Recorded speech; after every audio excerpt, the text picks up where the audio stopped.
Hey, it's T. I'm one of the geniuses at AskZylor, so let's just get started with the live session.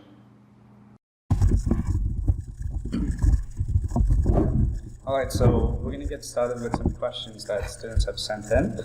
So our first question is dealing with the Leibniz notation to find the derivative of y equals ln x squared.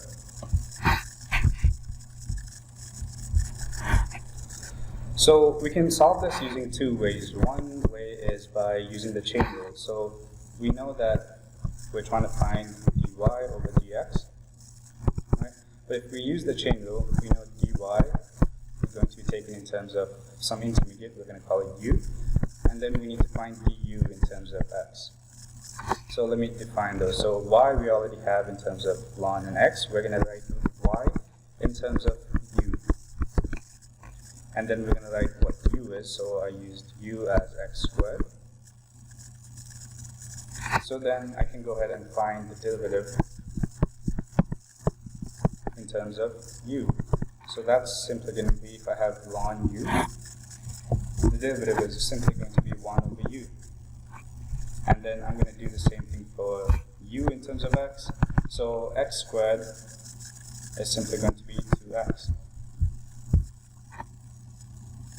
So then what I'm going to do is I'm going to plug each of these back into my original chain rule equation. So dy in terms of dx is going to be 1 over u times 2x. Right? But I want only terms of x. I don't really want this u. So what I'm going to do is substitute what I had for u, which was x squared. So then I'm going to do y over x squared times 2x, which is going to leave me with 2 over x.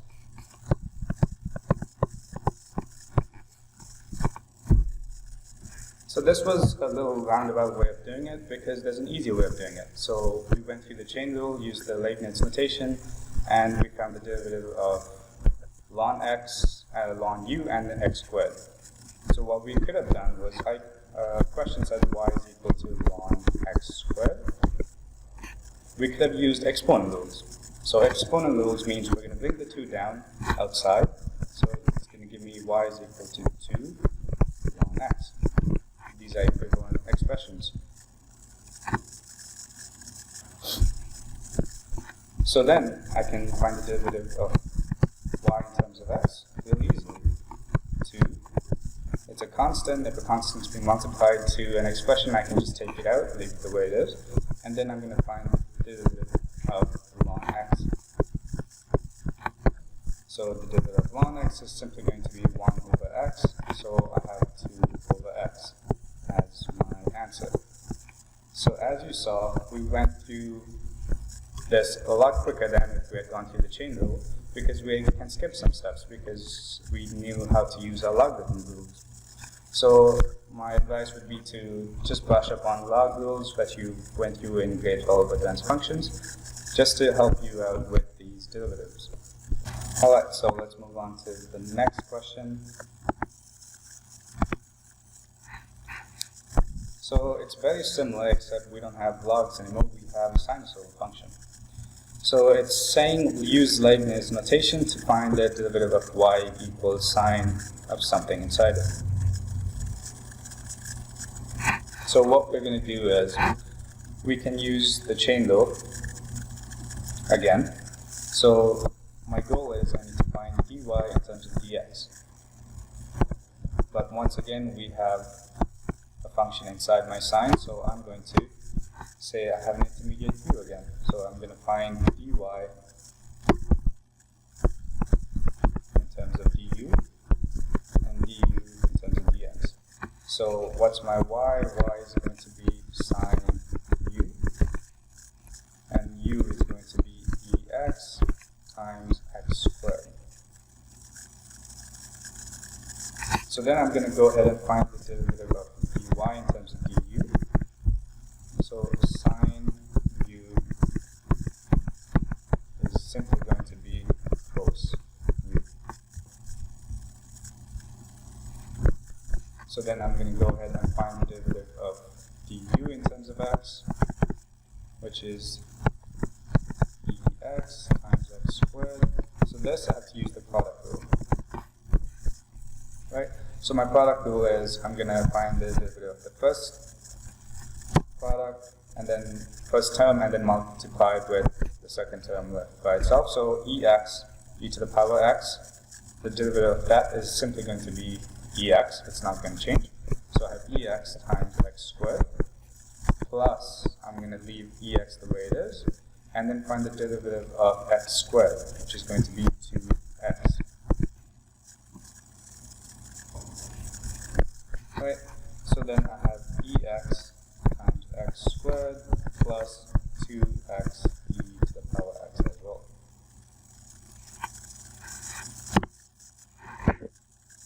So what I have are two terms. I can plug it back into my chain rule equation. So my dx, sorry, my dy in terms of dx is going to be cos u times this big thing.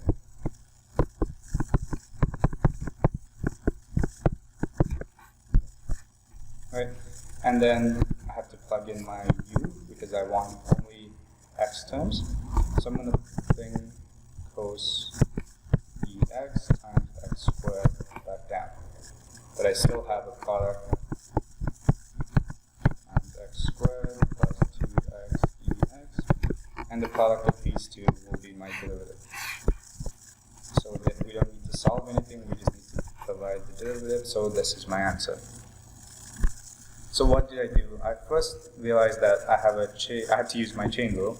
So I wrote the chain rule in terms of the Leibniz notation. So I have dy in terms of du and du in terms of dx. So my u is an intermediate I'm going to use. And then I wrote y in terms of u. So I just have y is equal to sine u. And then my u is whatever was inside my sine. So my u is equal to ex times x squared. Then I went ahead and found the derivative of dy in terms of u, and then u in terms of x. And my chain rule says I have to multiply them, so that's what I did down here. And I don't really need to expand. I can't expand, so I'm going to stop right there. So the third student submitted question says, a farmer built a new cylindrical silo with a flat roof and an earthen floor that will hold 20,000 meters cubed of corn. What dimensions will the farmer construct his silo if he wants to use the least amount for construction? So this is an optimization question. So a lot of applications regarding that use optimizations is going to involve coming up with the equations by yourself and trying to model this situation. So we need to find the least amount of material. In other words, we need to find the surface area. So what we're going to do is write an equation for the surface area. So we have a cylinder, but the bottom is the earthen floor, so we don't really consider the bottom as part of the materials. So we have the top and the sides. So the top is going to be just the area of a circle, so we have pi r squared. And this cylinder height is going to be the perimeter of the cylinder times the height. So we have 2 pi r times the height. So my surface area is going to be pi r squared plus 2 pi r h. So if we were to optimize this, we can't optimize it right now because we have two variables. We have the radius and the height that we don't know. So we're going to write a second equation regarding the volume, because the volume is given to us, 20,000. So we're going to write the volume of the cylinder is going to be pi r squared, the area of the circle, times its height. So then we're going to substitute 20,000 into the volume, and then basically write it in terms of h so that we can substitute it back into my first equation. So it's going to be h is equal to 20,000 divided by pi r squared. And then I'm going to plug this entire thing into my first equation. So I have surface area in terms of only my radius then. So I'm going to write s in terms of r. It's going to be pi r squared plus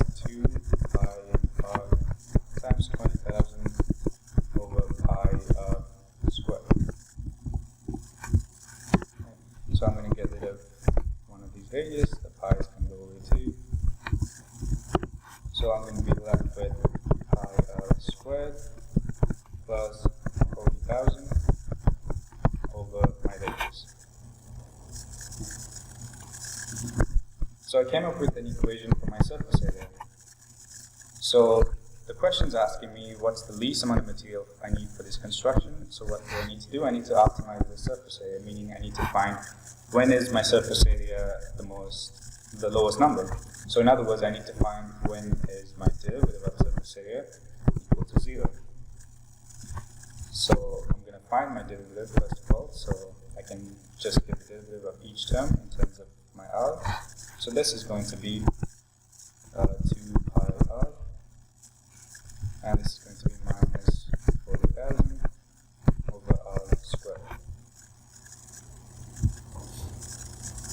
And I make all that equal to 0. So the next steps are I just need to isolate for my radius. So my radius, I'll still write it as r, is going to be 40,000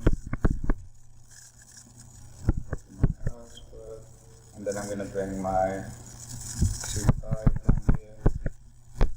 So I still have radius in the denominator, so I'm just going to bring that all the way up here. So I have r cubed is equal to 40,000 over 2 pi.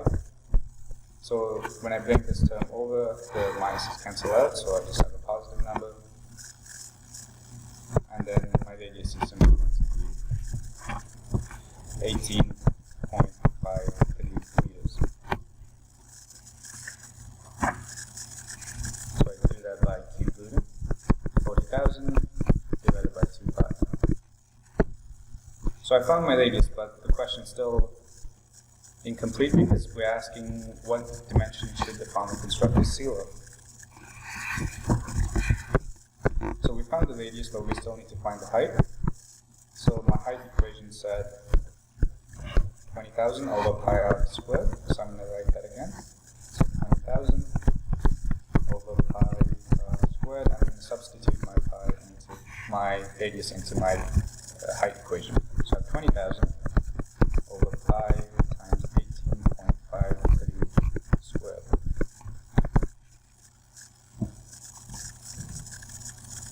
So when I do the math for that, I should get 18.53 again. So the dimensions for my cylindrical sealer are going to be radius of 18.53 meters and my height of 18.53 as well. So my fourth question, it deals with implicit differentiation. So we're given a function where f of x and x are given as terms, and then we're supposed to find the derivative when x is equal to 2. So I'm just going to rewrite this equation down. So I have x squared plus 2x f of x minus 3 f of x is equal to 3. So what I'm going to do is I'm going to go ahead and derive each of these terms individually. So I have dx squared x plus 2x minus f of x dx minus 3fx over dx, and that's equal to 0. The derivative of a constant number is going to be 0. So what's the derivative of x squared? It's simply going to be 2x. And then for this one, I have a product rule question. So I have to evaluate this using my product rule. So my derivative for 2x is simply going to be 2 times the second term the way it is, so f of x, plus the derivative of my second term multiplied by my first term, left alone. So the derivative of f of x is simply going to be f times x, right? I'm going to do the same thing for my third term. I have 3 f of x. What's my derivative of f of x? It's simply going to be 3 f prime x. So all that's going to equal 0. So then I'm going to go ahead and try to isolate for my f prime because I need to find the derivative, and then I need to see when is that derivative when x is equal to 0. X is equal to 2, sorry. So I'm going to go ahead and move these terms over my equal sign and then isolate for my f prime. So I have f prime, I'm going to factor that out of the 2 terms, so I have 2x minus 3. That's equal to, if I bring the 2 terms over, I have negative 2x minus 2fx.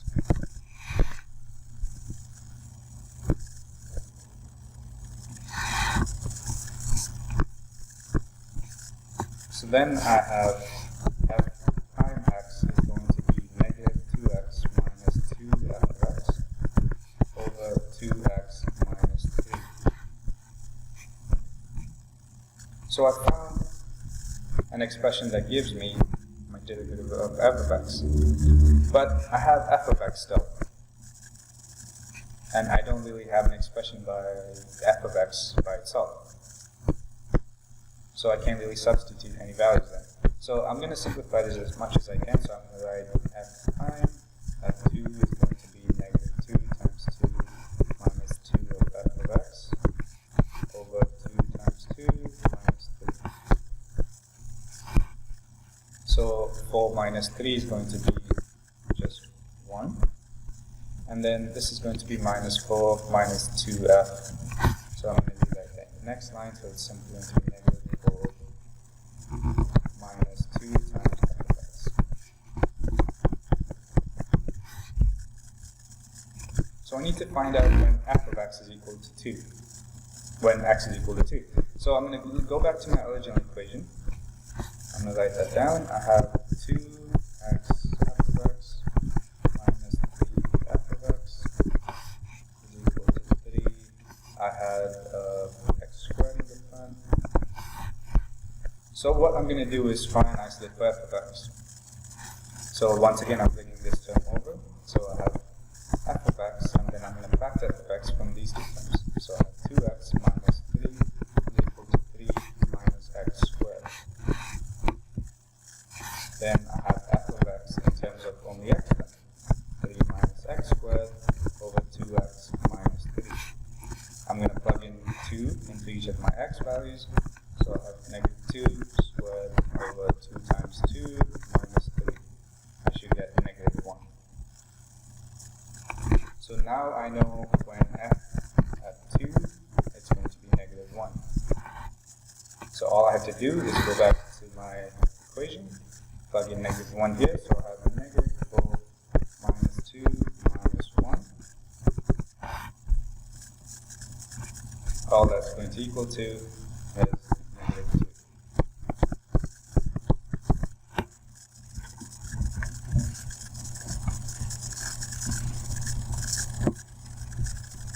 So this was a little long, so I'm going to go back and review what we did. So this was an implicit differentiation question. So we had to go through each term and find the derivative. So I went through the first term, found that, but I still ended up with an equation that had f prime x, but I had f of x as one of the terms in that expression.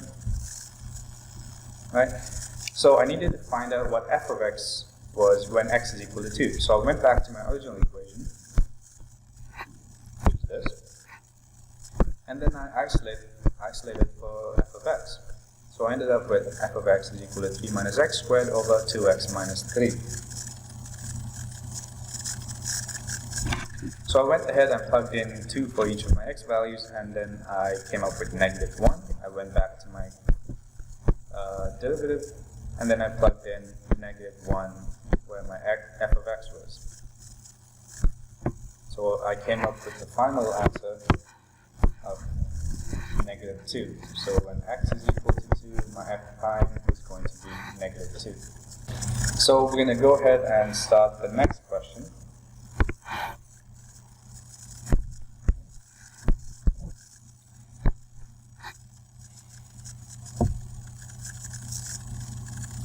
So it's saying determine dy of the x at x is equal to 1 when y is equal to a certain function. So we have y is equal to square root f at 2x minus 1, and then we're given all these values. X is equal to 1, f of x is equal to 1, and f prime x is equal to 2.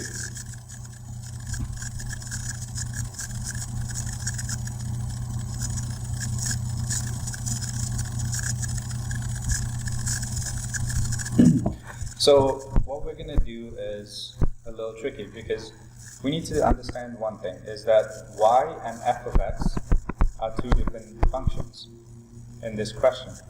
Usually we just associate f of x and y to be the same one, but it's not possible in this case.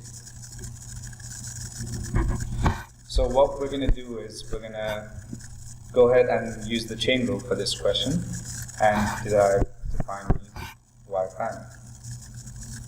In other words, y prime is also equal to dy at dx. So I'm going to go ahead and find the derivative of this in terms of f of x.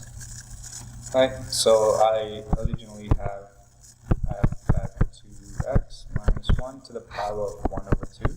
So a square root is the same as something to the power of 1 over 2.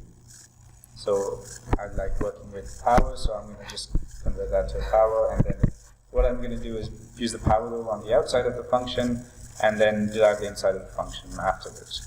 So then I have to bring the exponent down, multiply with the coefficient. The coefficient is just 1, so I have half. I still have f of 2x minus 1.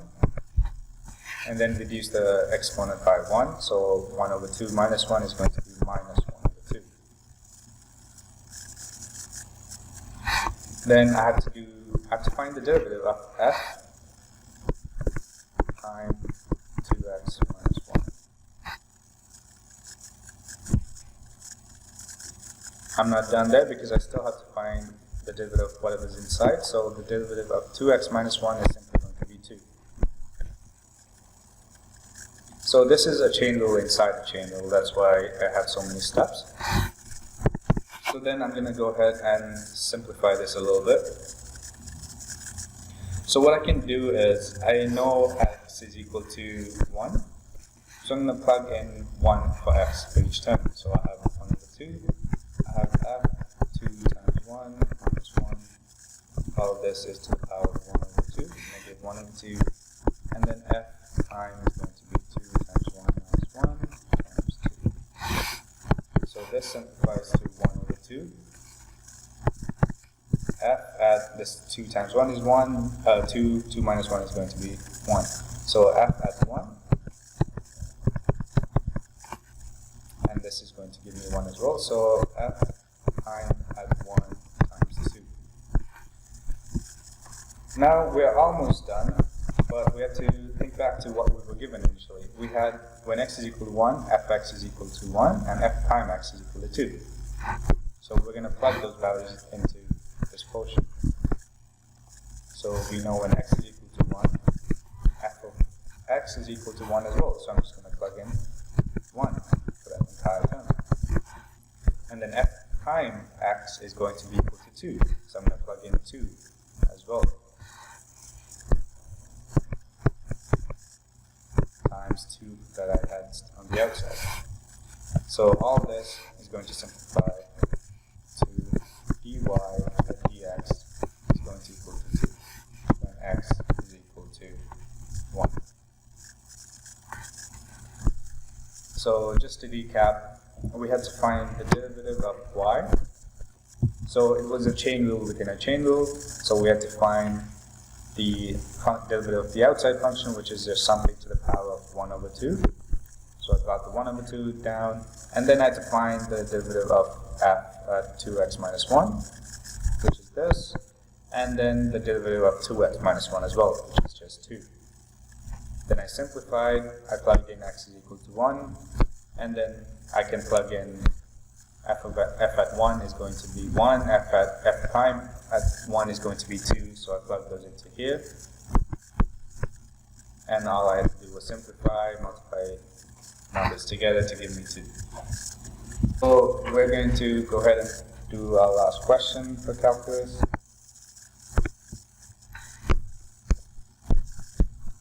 So this is an optimization, a bit of an application and thinking question. So it's saying determine the point of the function y equals x squared, which will give the minimum distance from the point 16 and 1 over 2.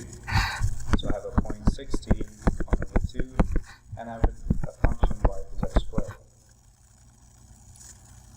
So we need to find some coordinate that's going to be on this function that's going to give me the minimum distance from this point.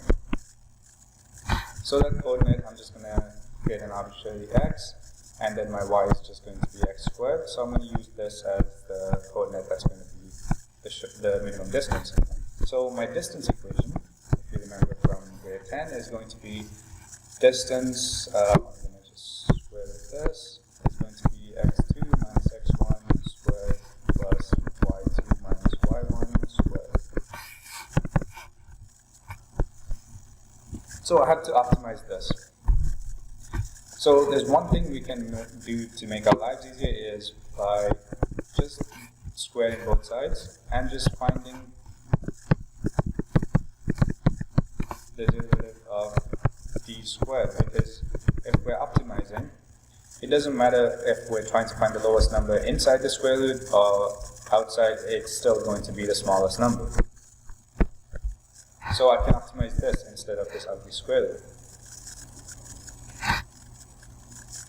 So then I'm just going to say I have a function in terms of x, and this is my function. And then I want to find my derivative of that function, because then I can optimize my distance. So my distance can be my minimum. So I'm going to rewrite the distance equation with my coordinates. So I have x and x squared, and then 16 and 1 over 2. So I'm going to say x minus 16 squared plus x squared minus 1 over 2 squared. So before I find the derivative, I'm just going to go ahead and simplify all this. So it's going to give me x to the power 4 minus 32 plus 1025 over 4. Just to save some time, I just expanded each of these brackets, and this is what I end up with. Alright, so we're going to go ahead and find the derivative for this. So it's going to be 4x cubed. Sorry, this is supposed to be minus 32x. So this is going to be minus 32. What we're going to do then is equate the derivative to 0 and find my x values. And then I have x cubed is equal to 32 over 4. It's going to be equal to 8. So my x is going to be 8, going to be 2. So what's my question? If I look back, is saying determine the point of the function y equals x squared, which will give me the minimum distance from the point. So I found my x value, x is equal to 2, will give me the minimum distance. But I need a point, so I can find my y value as well. So I know it's on the function y equals x squared, so I'm just going to plug it into this equation. So I have 2 to the power 2, y is equal to 4. So my coordinate is going to be 2 and 4.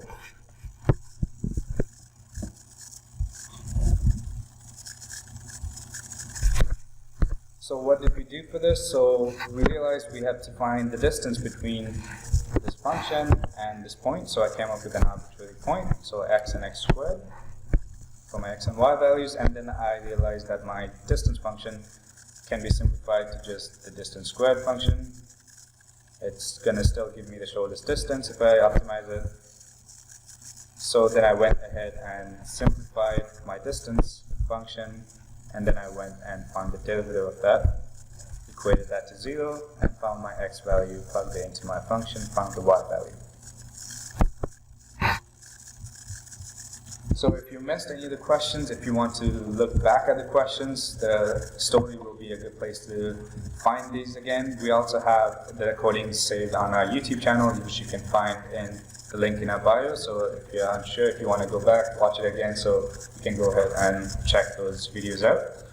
So we went through a bunch of questions with calculus, we went through some optimizations questions, some implicit differentiations. So once again, these are questions that the students sent in, so if you want something to be solved, please send them in. We'll be happy to accommodate them. We'll let you know if they get selected. So we're going to stop this session right here. We're going to start the vectors section really soon. So this has been AskZylor. I'm T. If you have any questions, send them in. We'll be happy to help you. And I'll see you guys in a bit.